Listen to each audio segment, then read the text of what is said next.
Hey guys, and welcome back to Castle Crush, and today we are going to be looking at how to clear Castle 8 in Castle Crush. Once again, this deck was created by the player Patrick, so thanks again to them for providing their expertise. So let's get right into it. This is a power deck with Dragon. You've got Angel, Hollow Knight, Phoenix, Poison, Black Witch, Gust of Wind, Spike Statue. This is going to be a very exciting deck to play with. I find these to be longer matches, to be honest. So, as you can see right here, one of the big tricks with this type of deck in particular is that when your Phoenix gets eliminated or sent back to the egg form, you then combo it with a Gust of Wind to save the Phoenix, and then it comes back and rebirths as a larger Phoenix. See, like right there, I used Gust of Wind, so often you want to save your Gusts of Wind to combo with the Phoenix. That's one of the pieces of this deck. So one of the ways you can start it is to either use the Golem with the Angel or use the Hollow Knight with the Angel, and that can be an effective sort of way to start building a stack. And the Phoenix makes a good ranged card, or the Shaman both make good ranged cards to go behind those cards. And then you sort of, basically, the idea with this deck is you build up, and eventually you make it to the Dragon, and then you overwhelm your opponent with the stacks that you built. The Hollow Knight is obviously a risky card because it can turn back around, but luckily you have a lot of cards that are good at turning Hollow Knights back around, for example, Spiked Statue. Also Mud Elemental, but also Dragon. You know, if your opponent does manage to turn the Hollow Knight around and they have a stack with a Hollow Knight in it, you can pretty easily flip it with a Dragon, especially Dragon plus, say, Angel, for example. But often even a Spike Statue will do the trick. So this deck is not only good at supporting the Hollow Knight, but it's also good at reclaiming the Hollow Knight, which is important because you're going to lose them. It's kind of an inevitable part of playing this deck strategy is that sometimes you will lose the Hollow Knight, and you have to be able to get it back at the right moment. So this match here I was kind of down in. A lot of these matches I was down in, definitely more competitive, closer feeling matches than with some other strategies that I play. But I think the key with this particular deck is just to make the right moves and just to focus on fundamentals. And also to not panic, because you can pretty easily get back into the match, especially with between Gust of Wind and Dragon. You can pretty easily get back into most matches, plus Black Witch. And it seems like most of the time the combo with Black Witch that works pretty well is either Black Witch with Phoenix or Black Witch with Spiked Statue. You could also do Black Witch with Meteor. It kind of depends on which stage of the game you're at. The other combo that's, you know, often really good in a lot of different decks and game modes is Gust of Wind with Meteor. That's a pretty classic combo.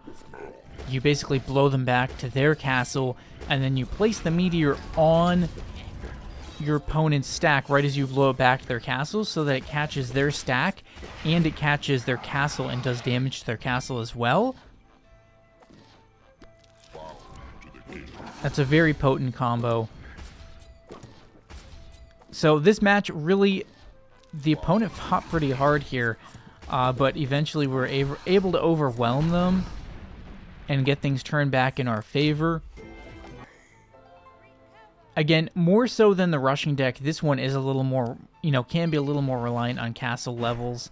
So perhaps this isn't the best example, but I was trying to go through the basic sort of strategy here that you would use. Again, you really want to make sure you can save the Phoenix with the Gust of Wind. That's definitely a key component, because a large Phoenix can be really effective behind a Golem or Hollow Knight. or even behind a spiked statue, that Phoenix increases in power the more you get it back. So like right there, it's become more powerful. And that's going to become a big problem for this opponent. It's doing splash damage there on their castle, I think. And I got the spiked statue in front, so that Phoenix just became a huge problem for that opponent. With poison, I was mostly using it to take out, for example, opposing angels.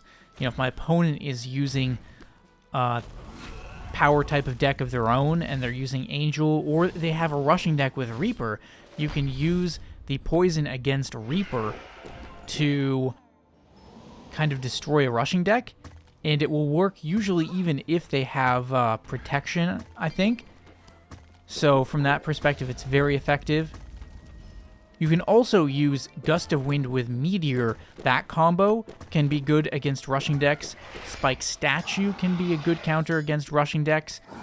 And also Dragon. If you get to that stage and for some reason they're still rushing against you, obviously the Dragon will melt a rushing stack.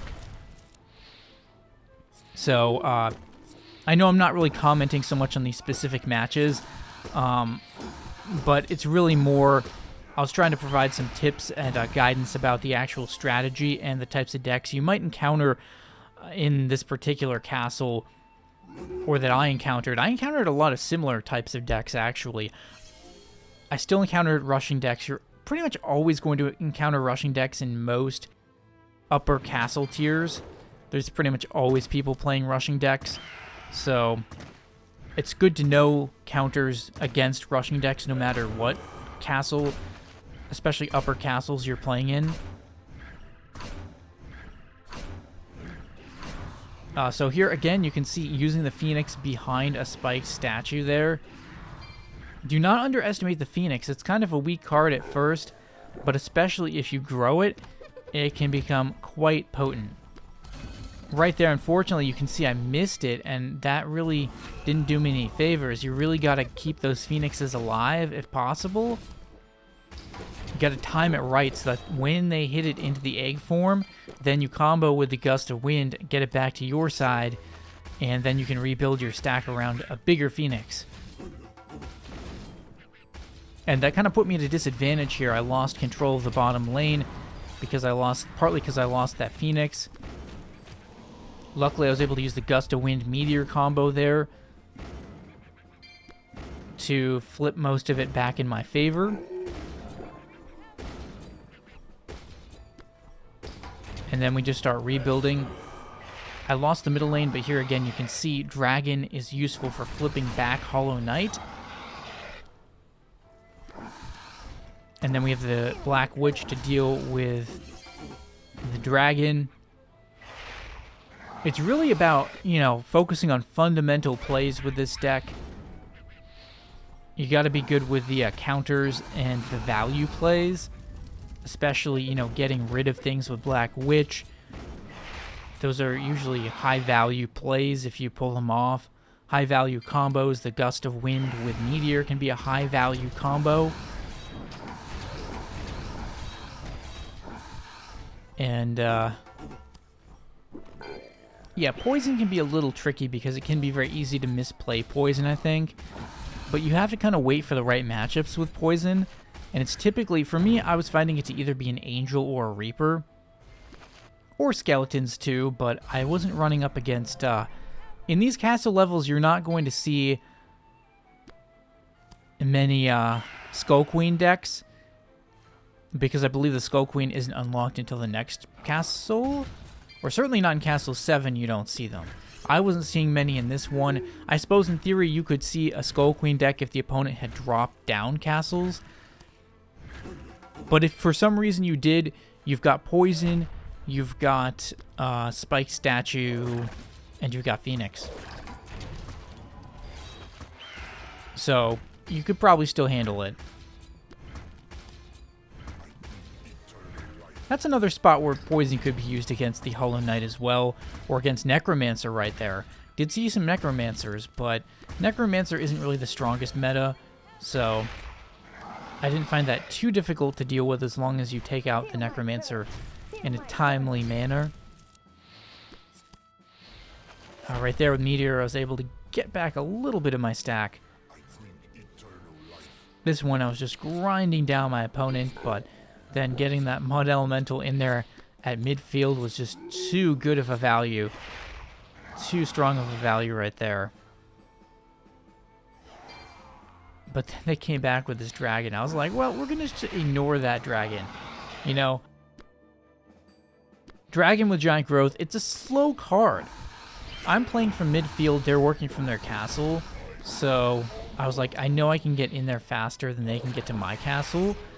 And I have double gust of wind. That dragon's not getting anywhere near my castle. It's not gonna get to do any good damage on my castle. See right here, it gets to my castle, gust of wind, back to the other side, and that's gonna wrap that one up. So there you go, it's gonna do it for this video. Hope you guys enjoyed. Once again, thank you to Patrick for supplying their knowledge with this deck.